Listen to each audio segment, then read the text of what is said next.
So ignorance makes something incoherent.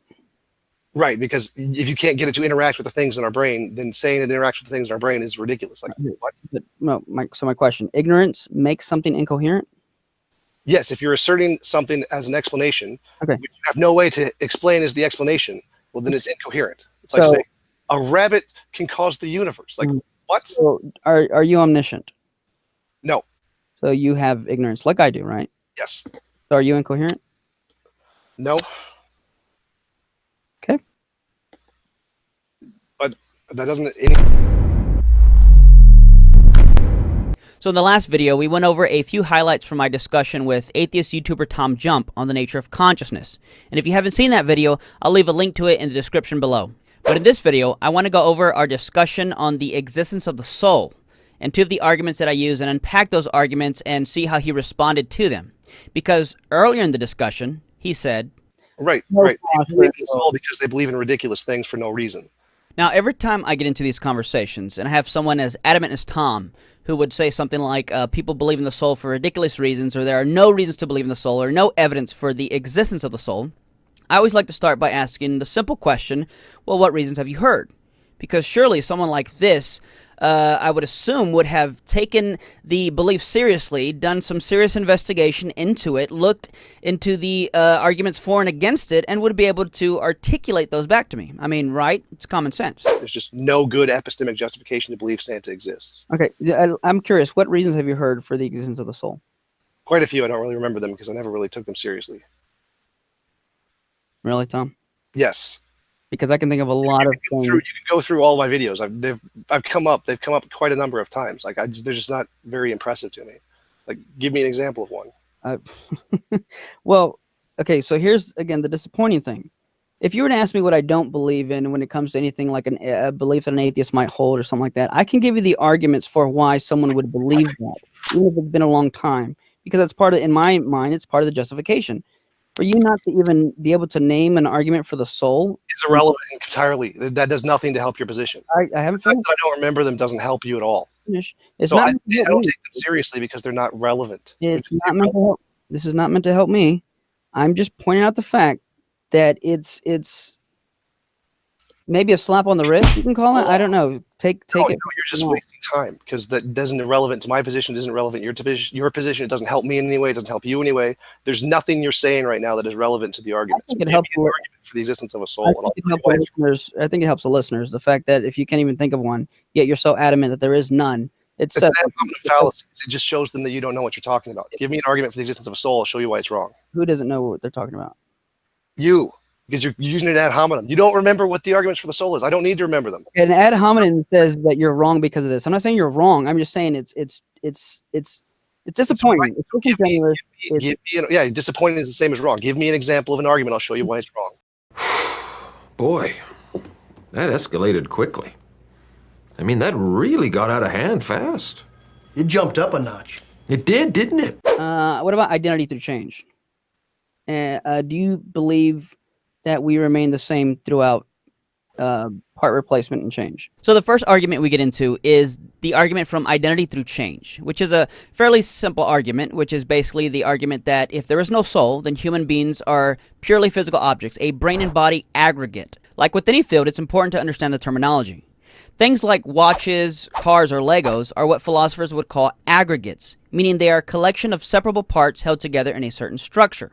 And the important thing to note is that aggregates do not maintain identity through change or part replacement. Take a tricycle, for example. It is what it is in virtue of the fact that it has 3 wheels. So the moment you remove one of the wheels, it is no longer a tricycle, but is then a bicycle. So again, aggregates, purely physical objects, do not maintain identity through change or part replacement. So, back to my question. Do you believe that we remain the same throughout part replacement and change? We define ourselves as a certain category of things that make up the physical body. And the physical body changes, but that category we define as ourselves does not change. So Theseus' ship, we define it as Theseus' ship, even if we change all the parts, because he owns the ship. Okay, I don't know if that answered my question. Now, aside from the fact that he doesn't directly answer my question, he brings up Theseus' ship, which was one of the first illustrations used to ask this question of whether or not purely physical objects maintain identity through change or part replacement. To make the illustration a little bit more modern, take a car, for example. If you replace the wheels on a car, is it still the original car? Is it still the same car? But suppose further, over a number of years, you replace every single part of the car, every nut and bolt within the car. Is it still the original car? Did it maintain identity through change? But before you answer that question, consider the following. Suppose we took all the replaced parts and put those back together. You would now have two cars. Now, the question would be, which one of these two is the original car? If either one is, did the object maintain identity through change? Regardless of your answer, one thing is clear. They both cannot be the original, and that is because purely physical objects do not maintain identity through change. Do you remain the same person from one moment to the next? Yes or no? Legally, by the definition of person, yes, I remain the same person. Legally. Physically, by the definition of physical matter, no, I do not remain the same person. He knows where I was going with this.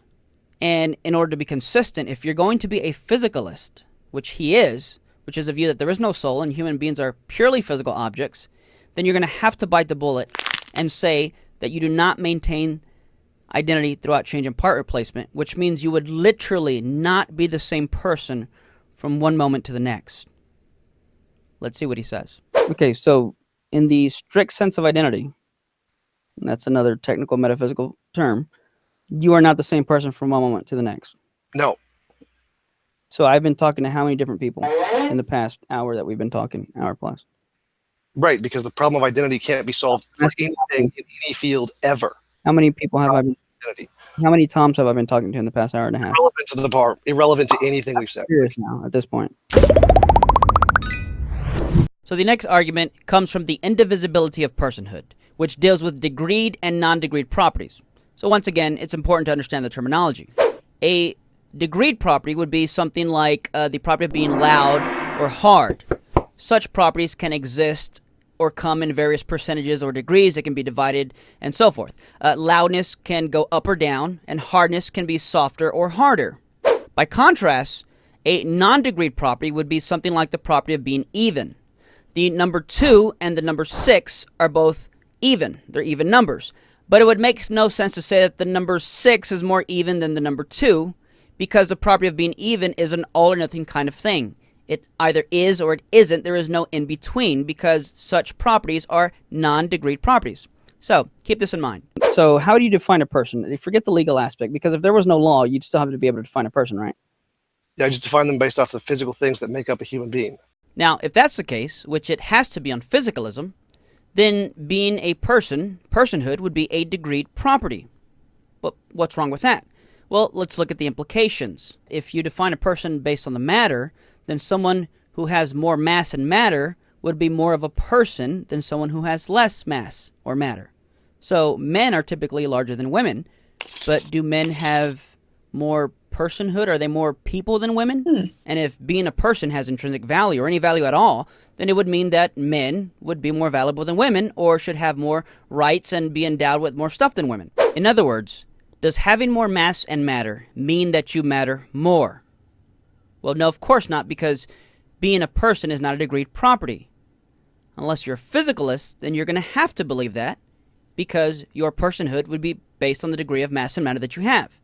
So, is being a person a degreed property? Well, let's ask Tom. So, would you say personhood is a degreed or non-degreed property? I don't know.